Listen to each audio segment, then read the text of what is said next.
Subscribe کیجیے ہمارے channel کو اور بیل آئیکن کو دبائیے۔ السلام علیکم ورحمۃ اللہ وبرکاتہ۔ بسم اللہ الرحمن الرحیم۔ مہلت زندگی کا عجیب واقعہ۔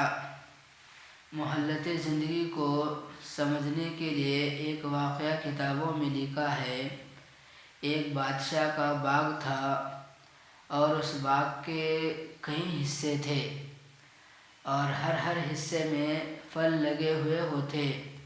چنانچہ بادشاہ نے ایک آدمی کو بھیجا کہ اس باغ سے پھل توڑ کر لاؤ، کوشش کرنا کہ تم اچھے پھل توڑ کر لانا، میں تم سے خوش ہوں گا اور تمہیں انعام دوں گا، لیکن میری ایک شرط ہے کہ جس حصے سے ایک دفعہ گزر جاؤ گے اس میں تمہیں دوبارہ واپس آنے کی اجازت نہیں ہوگی۔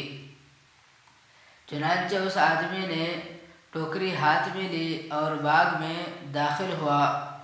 اس نے دیکھا کہ پہلے حصے میں بہت اچھے پھل لگے ہوئے تھے۔ دل میں آیا کہ یہاں سے پھل توڑ لوں، پھر سوچا کہ اگلے حصے میں دیکھ لیتا ہوں۔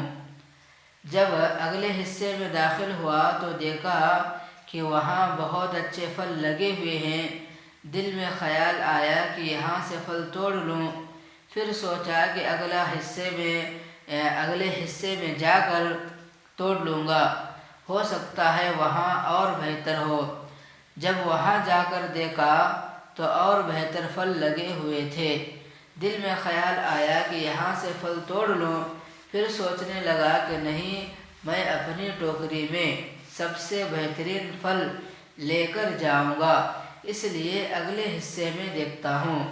جب اگلے حصے میں گیا دیکھتا ہے کہ وہاں بہت ہی بہترین پھل لگے ہوئے ہیں۔ دل میں خیال آیا کہ یہاں سے پھل توڑ لوں، پھر سوچا کہ اگلے حصے سے توڑ لوں گا۔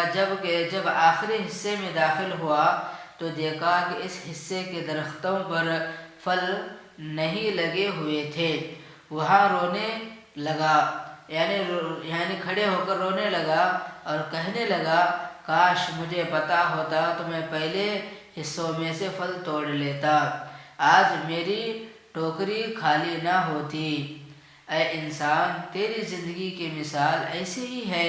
تیرا ہر دن تیرے لیے باغ کا حصہ ہے، تو اس میں پھلوں کو توڑ سکتا ہے، یعنی نیکی کما سکتا ہے، لیکن انسان یہی سوچتا ہے کہ میں آج نہیں کل نیکی کر لوں گا، اور یہی آج کل کرتے کرتے بالآخر انسان کو موت آ جاتی ہے، پھر اسے اتنی مہلت بھی نہیں ملتی کہ اپنے گھر والوں کو وصیت کرے۔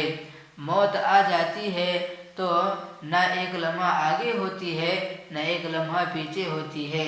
موت جب آ جاتی ہے تو ایک لمحہ بھی، ایک سیکنڈ بھی اسے وقت نہیں ملتا، بس انسان کو اپنے وقت پر جانا پڑتا ہے۔ اگر پانی کا پیالہ ہاتھ میں ہو تو اتنی بھی توفیق نہیں ہوتی کہ وہ پانی کا پیالہ پی لے، حتیٰ کہ آدھا سانس اندر ہوتا ہے اور آدھا باہر آتا ہے، اور وہی اس کی روح قبض کر لی جاتی ہے۔ بس اللہ سے دعا ہے کہ اللہ تعالیٰ مجھے اور آپ کو ان تمام باتوں پر عمل کی توفیق عطا فرمائے۔